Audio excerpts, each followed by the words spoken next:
Happy new year students. We are back. नया साल नया चैप्टर।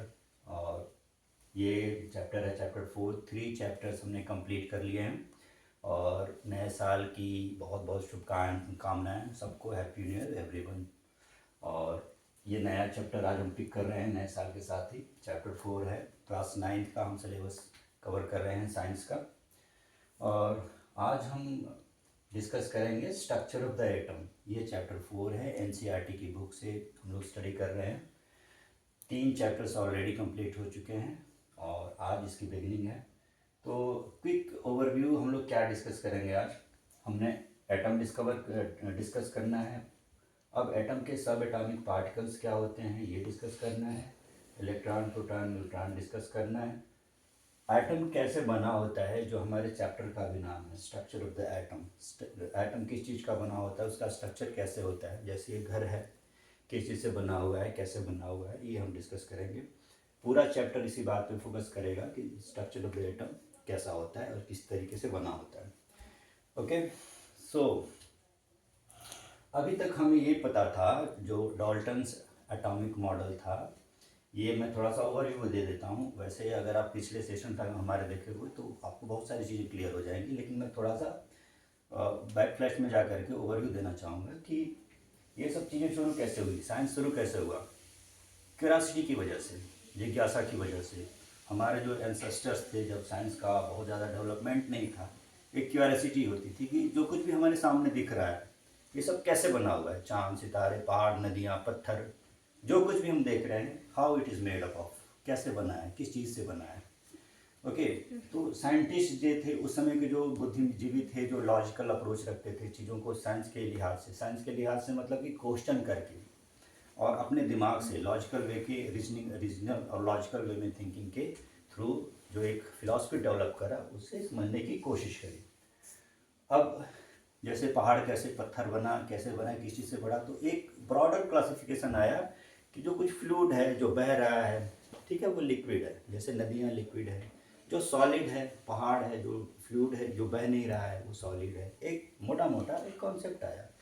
तो सॉलिड, लिक्विड और गैस, जो हवा में उड़ रहा है, धुआं चल रही है, लकड़ी से खाना बन रहा है, धुआं उड़ रहा है, तो ये गैस है। सॉलिड, लिक्विड, गैस आया। पहले पहले ये मोटा मोटा क्लासिफिकेशन हुआ।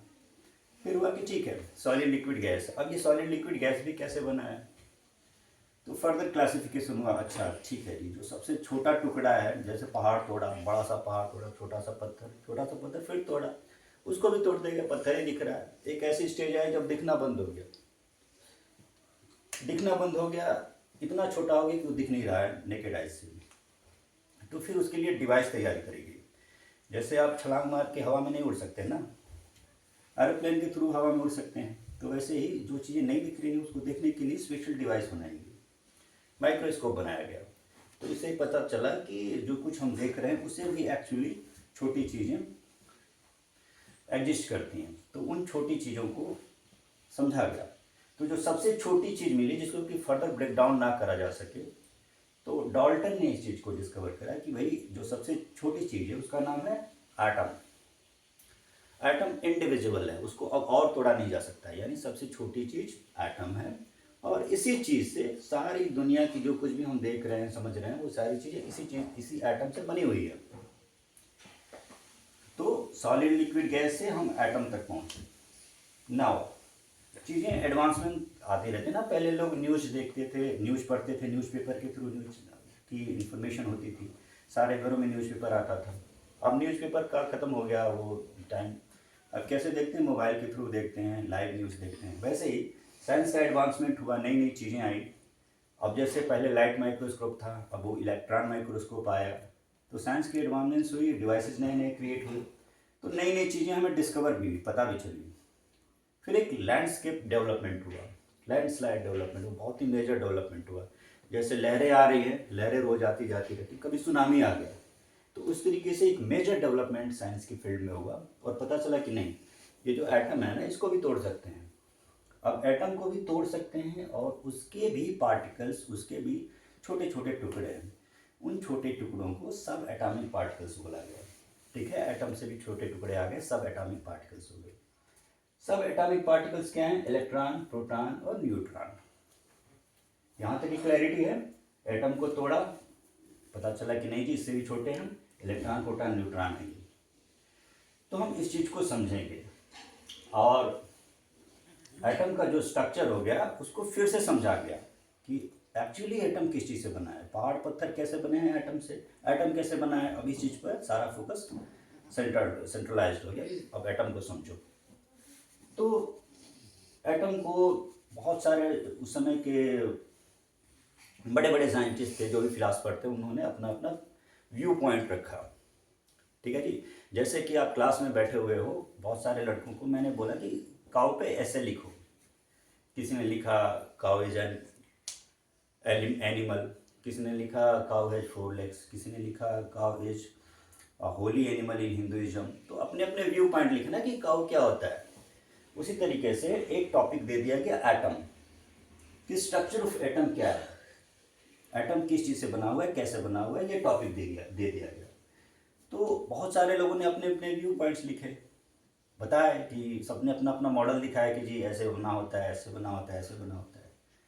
तो out of several proposals, out of several theories the scientist of that time proposed, उनमें से जो सबसे मोस्ट पॉपुलर हुए वो 3 साइंटिस्ट के प्रपोजल्स थे, जे थॉमसन, अर्नेस्ट रदरफोर्ड और नील्स बोर। जैसे कि रमेश, मुकेश, महेश, तीनों ने अपने प्रोजेक्ट दिखाए। हुआ कि पूरी क्लास में इन्हीं 3 लोगों के प्रोजेक्ट सबसे अच्छे हैं, काउ पे सबसे अच्छा ऐसे इन 3 लोगों ने लिखा हुआ है। तो इस तरह से 3 लोगों के प्रपोजल सबसे ज़्यादा पॉपुलर हुए और थोड़े से ऑथेंटिक और लॉजिकल भी लगे। जे थॉमसन, अर्नेस्ट रदरफोर्ड और नील्स बोर, इन तीनों के मॉडल जो दिए गए थे एटम के बारे में, उसको सबसे ज़्यादा एक्सेप्टेंस और पॉपुलैरिटी मिली। ओके, तो हम इन तीनों के ही मॉडल्स को डिस्कस करेंगे। इन्होंने जो बताया उसी के इफ एंड बट्स में हम डिस्कस करेंगे। तो आज हम जे थॉमसन मॉडल का एक ओवरव्यू समझेंगे, फिर नेक्स्ट सेशन में अर्नेस्ट रदरफोर्ड मॉडल के बारे में समझेंगे कि इन्होंने क्या बताया, और इसके बाद नील्स बोर के मॉडल को समझेंगे। ये 3 मॉडल जो दिए गए हैं एटम के बारे में कि एटम कैसे बना होता है, क्या स्ट्रक्चर होता है, उनके हम व्यू पॉइंट्स को, उनके जो प्रपोजल्स हैं, हाइपोथेसिस हैं, उसको समझेंगे। ठीक है। तो इन तीनों लोगों ने अपना अपना व्यू पॉइंट दिया कि ठीक है जी, डाल्टन का फेल हो गया कि नहीं नहीं एटम को और इससे ज़्यादा तोड़ा नहीं जा सकता, वो फेल कर गया। तो उसके बाद सही क्या है, वो गलत हो गया डाल्टन का, तो सही क्या है, ये 3 लोगों ने बताया। तीनों की हम बातों को समझेंगे। नाउ अब थोड़ा सा अंडरस्टैंडिंग हम लेते हैं आज बर्ड्स आई व्यू कि इलेक्ट्रॉन, प्रोटॉन और न्यूट्रॉन होते क्या है। अब एक कॉमन प्रैक्टिस है कि अगर आपने एक, बचपन में हम लोग एक्सपेरिमेंट करते थे, जैसे कंघी है ना, कंघी को बालों से रगड़ करके और पेपर के छोटे छोटे टुकड़े करके, और कॉम्ब को अगर पेपर के पास ले जाते थे तो कॉम्ब में पेपर के टुकड़े चिपकने लगते थे। नॉर्मल जो कंघी है, नॉर्मल जो कॉम्ब है, अगर मैं उसको पेपर के टुकड़ों के पास ले जा रहा हूँ तो उसमें कोई हलचल नहीं है, कुछ भी एक्टिविटी नहीं है, बिल्कुल न्यूट्रल है। लेकिन उसी काम को, उसी कंघी को अगर मैं बालों से रगड़ दे रहा हूँ, रब कर दे रहा हूँ किसी चीज़ से, तो उसमें पता नहीं कुछ ऐसा हो जा रहा है, कुछ इस तरह की एनर्जी डेवलप हो जा रही है, कुछ इस तरह का उसमें क्रिएट हो जा रहा है, जिससे कि वो अट्रैक्शन की पावर आ जाती है उसमें। अब जो रब्ड कॉम्ब है, जो रगड़ी हुई जो कंघी है, उसको अगर मैं पेपर के टुकड़ों के पास ले जाऊँगा तो अट्रैक्ट करती है, पेपर के टुकड़ों को चिपका लेती है। ठीक है। तो ये एक्चुअली एक साइंटिफिक प्रोसीजर है, एक साइंटिफिक फिनोमिनन है। अब वो कॉम्ब चार्ज्ड हो गई मतलब कि उसके जो एलिमेंट्स थे वो रब होने की वजह से एक ऐसा थ्रेशोल्ड आ गया कि उसमें चार्ज डेवलप हो गया, चार्ज क्रिएट हो गया। अब चार्ज 3 तरह के होते हैं, इलेक्ट्रॉन, प्रोटॉन और न्यूट्रॉन। यही सब एटॉमिक पार्टिकल्स हैं, जो सब एटॉमिक्स जो टूट गए, ब्रेक डाउन हो गए रब करने से, ये 3 चार्ज में डेवलप हो गए। प्रोटॉन होता है, उसमें पॉजिटिव चार्ज होता है, इलेक्ट्रॉन नेगेटिव चार्ज होता है, और न्यूट्रॉन कोई चार्ज नहीं होता, न्यूट्रल होता है। ठीक है। तो अभी के लिए एज अ पॉइंटर नोट कर सकते हैं कि इलेक्ट्रॉन क्या है, लाइक प्रोटॉन एंड न्यूट्रॉन, एक सब एटॉमिक पार्टिकल। सब एटॉमिक पार्टिकल मतलब एटम से सब, प्राइम मिनिस्टर, सब प्राइम मिनिस्टर या डेप्यूटी प्राइम मिनिस्टर, उस तरीके से। तो एटम बड़ा हो गया, उससे छोटा सब एटॉमिक पार्टिकल है ये। नेगेटिवली चार्ज होता है, अभी के लिए समझो कि ये नेगेटिवली चार्ज होता है, इसमें नेगेटिव चार्ज होता है। सिंबल इलेक्ट्रॉन को ई माइनस से रिप्रेजेंट करते हैं, चार्ज को इसको -1 से रिप्रेजेंट करते हैं। ऐसे सब्जेक्टिव वाइज अब आप इसे इस तरीके से समझो। जैसे मैथ का कोई हम क्वेश्चन सॉल्व करते हैं तो क्या करते हैं, पहले किसी चीज़ को समझते हैं कि let suppose value of this particular thing is x. वैसे ही अभी सपोज कर लो कि जो भी सब एटॉमिक पार्ट है उसके ऊपर अगर नेगेटिव चार्ज है उसको इलेक्ट्रॉन बोलेंगे, उसका सिंबल हम ई माइनस रखेंगे और चार्ज उसका -1, इस तरह से लेके समझेंगे। अब इलेक्ट्रॉन का जो मास होता है वो नेग्लेजिबल होता है। Negligible means very much close to zero but not zero. Zero नहीं है लेकिन हाँ इट इज ऑलमोस्ट जीरो, इतना कम है कि उसको मेजर भी करना प्रोबेबली इम्पॉसिबल है, बहुत ही मुश्किल है, ठीक है, but not zero for sure. तो उसको नेग्लेजिबल बोलते हैं। इलेक्ट्रॉन को किसने डिस्कवर करा, जे थॉमसन ने। ये हमारे इलेक्ट्रॉन के पॉइंटर्स हैं जिसको कि हम लोग बचपन से सुनते आ रहे हैं और शायद जानते भी हैं। बस इसको एग्जाम पॉइंट ऑफ व्यू से चीज़ें हम याद रख सकते हैं। जैसे कि इसकी डिस्कवरी किसने करी, जे थॉमसन ने। मास ऑफ इलेक्ट्रॉन नेग्लेजिबल, ठीक है, इस तरह की छोटी छोटी चीज़ें आ सकती हैं। लाइक वाइज प्रोटॉन क्या होता है, पॉजिटिव चार्ज होता है। इसकी डिस्कवरी करी गोल्डस्टीन ने, ई गोल्डस्टीन ने इसकी डिस्कवरी करी और उस समय उन्होंने क्या इसको बोला, एनोड रेज बोला, ठीक है। कैथोड रेज एनोड रेज करके होती है, तो एनोड रेज बोला प्रोटॉन को। वो एक एक्सपेरिमेंट होता था, इन्होंने गोल्डस्टीन ने ट्यूब के थ्रू एक्सपेरिमेंट करा था। और जो दो टुकड़े होते हैं ना, एक पॉजिटिव इलेक्ट्रोड होता है, एक नेगेटिव इलेक्ट्रोड होता है, ठीक है। तो जहाँ से पॉजिटिव चार्जेस निकली, रेज निकली, उसको एनोड रेज बोला, ई गोल्डस्टीन। हम आगे पढ़ेंगे, अभी के लिए ये आप समझो कि ई गोल्डस्टीन ने जब प्रोटॉन डिस्कवर करी थी उसको प्रोटॉन नहीं बोला था, एनोड रेज बोला था। इसका मास कितना होता है, इलेक्ट्रॉन का जितना भी मास होता है ऑलमोस्ट जीरो, जिसको हमने नेग्लेजिबल बोला, उसका 2000 टाइम्स उसका मास होता है प्रोटॉन का, ठीक है। न्यूट्रॉन पे कोई चार्ज नहीं होता।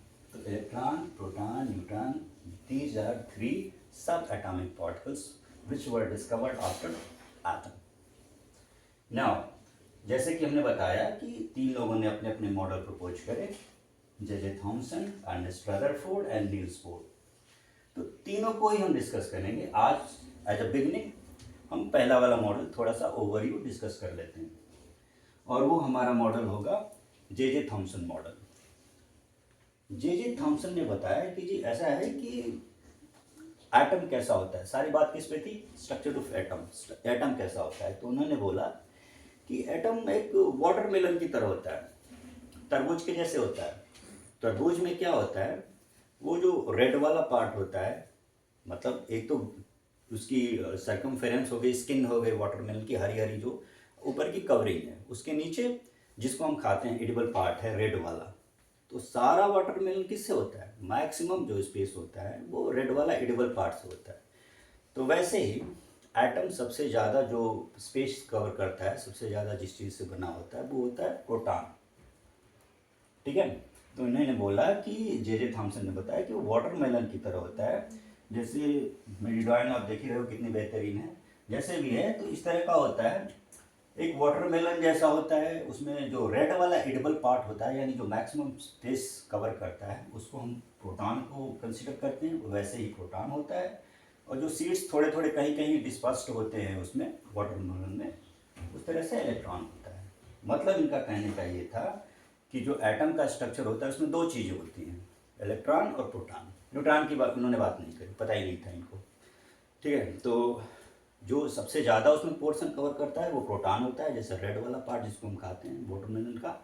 और जो थोड़ी सी और जो जगह बची होती है सीड्स वाला पोर्शन, सीड्स इनफैक्ट ज़्यादा होते हैं, उससे भी कम जो छोटे छोटे कम सीड्स होते हैं, उसको उन्होंने बताया कि उस तरीके से उसमें इलेक्ट्रॉन होते हैं, ठीक है। वाटरमेलन के जैसे एटम होता है, उसके अंदर मैक्सिमम पोर्शन प्रोटॉन होता है और थोड़ा सा पोर्शन सीड्स की तरह थोड़ा थोड़ा सा पोर्शन इलेक्ट्रॉन होता है। ये इन्होंने बताया जे थॉमसन ने।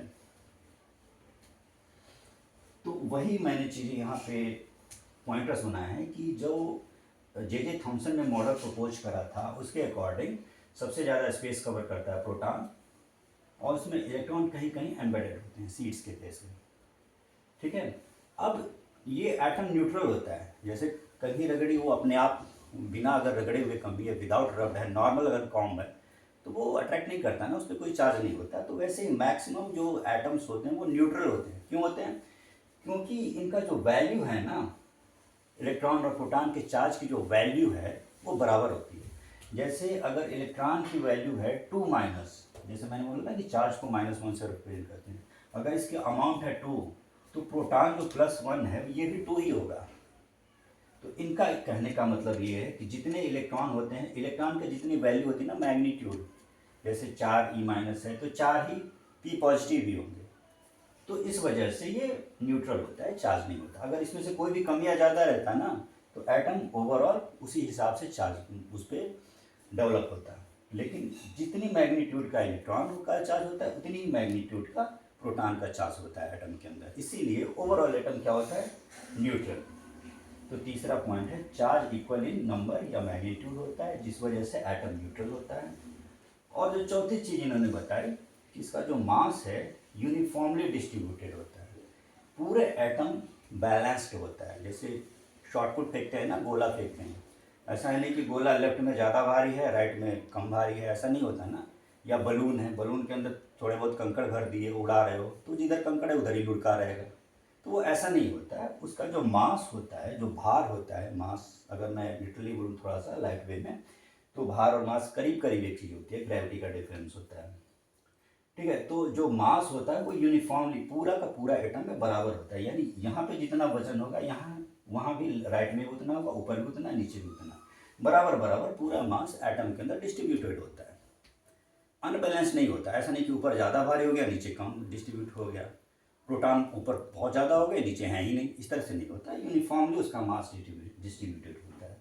तो ये 4 पॉइंटर्स रदरफोर्ड ने बताया और उस समय बहुत पॉपुलर हुए, बहुत हिट भी हुए। ठीक है, लेकिन जैसे जैसे मैंने बताया चीज़ें बदलती रहती हैं, नई नई डिस्कवरीज होती है रहती हैं, तो एक अलग सी चीज़ें पता चलती हैं। जैसे बोला गया था ना पहले 9 प्लैनेट थे, फिर बोला नहीं नहीं एक वाला आधा होता है, ड्वार्फ प्लैनेट होता है प्लूटो। तो इस तरह की नई नई चीज़ें डेवलप होती हैं, तो उसके लिमिटेशंस कमी निकलती रहती है, फिर उस पर इम्प्रूवमेंट्स आते हैं, डेवलपमेंट्स आते हैं। तो और भी जो साथ के साइंटिस्ट थे, साथ ही साथ और भी बहुत सारे एक्सपेरिमेंट्स चल रहे थे, तो उन्होंने बताया कि इसमें तो न्यूक्लियस है ही नहीं, इलेक्ट्रॉन और प्रोटॉन न्यूट्रॉन किधर है। तो इधर से इन्होंने एक इसकी लिमिटेशन थी, ये इनके जो पॉइंटर्स इन्होंने बताया, इसमें बहुत सारा डिबेट चला। ठीक है, फर्दर इस पर डिस्कशन चला, तो इसकी लिमिटेशंस दो पता चली। एक तो इसमें न्यूक्लियस का कोई कॉन्सेप्ट नहीं है, सिर्फ इलेक्ट्रॉन प्रोटॉन की बात करी इन्होंने। और दूसरा था कि ऐसा है कि इलेक्ट्रॉन और प्रोटॉन इतने क्लोज में रह रहे हैं, तो ये स्टेबल कैसे हैं? ऐसा इलेक्ट्रॉन छोड़ के भाग क्यों नहीं रहा, प्रोटॉन निकल के भाग क्यों नहीं रहा? इलेक्ट्रॉन और प्रोटॉन क्लोज में है और आपस में बंधे हुए हैं। ऐसा नहीं कि इलेक्ट्रॉन, जैसे इलेक्ट्रॉन इन्होंने बताया कि छोटे छोटे सीड्स की तरह बिखरे हुए हैं, ये सारे सिकुड़ के सेंटर में क्यों नहीं चले जाते? ठीक है, इसका मेन ये है कि इलेक्ट्रॉन अपनी पोजीशन पे बने कैसे रहते हैं, स्टेबल कैसे रहते हैं। तो स्टेबिलिटी वाला इशू था कि ये जो स्टेबिलिटी है एटम की, इलेक्ट्रॉन अपनी जगह पे रहते हैं, प्रोटॉन अपनी जगह पे रहते हैं, ओवरऑल एटम का स्ट्रक्चर बिगड़ता नहीं है। ये जो बलून है एटम, तो ये बलून पिचकता नहीं है। कहने का मतलब ये है कि ये बलून पिचक कैसे नहीं रहा, क्या चीज़ इसको फुला के रखती है, स्टेबल बना के रखती है। ठीक है, तो this J.J. Thomson model was not able to explain how these electrons and protons are remaining stable inside the atom। ठीक है, ये स्टेबल कैसे है और न्यूक्लियस किधर है, ये दो चीज़ें नहीं बता पाया। तो इसको जिसने बताया उसका अगला मॉडल डेवलप हुआ, उसकी फिर बात हुई। तो ये चीज़ हम आगे डिस्कस करेंगे, इससे ज़्यादा डिस्कस करेंगे तो फिर कन्फ्यूजन क्रिएट होगा। अगले वाले सेशन में हम डिस्कस करेंगे कि ये जो अर्नेस्ट रदरफोर्ड है, इनका मॉडल कैसा रहा, उन्होंने क्या बताया, और नील्स बोर ने क्या बताया। इन पॉइंट्स पर हम डिस्कस करेंगे। फॉर नाउ इस चीज़ को आप फर्दर स्टडी कीजिए, बहुत सारे रिसोर्सेज हैं, उन पे जाइए, मेरे प्रीवियस सेशन पे जाइए और इसको और अच्छे से समझने का प्रयास कीजिए। जो कुछ भी नहीं समझ में आया, कुछ क्लैरिटी चाहिए, कुछ क्वेरी है, कमेंट में आप हमें बता सकते हैं। We will try to work on that. Okay, so for now have a great day ahead. Thank you so much for watching.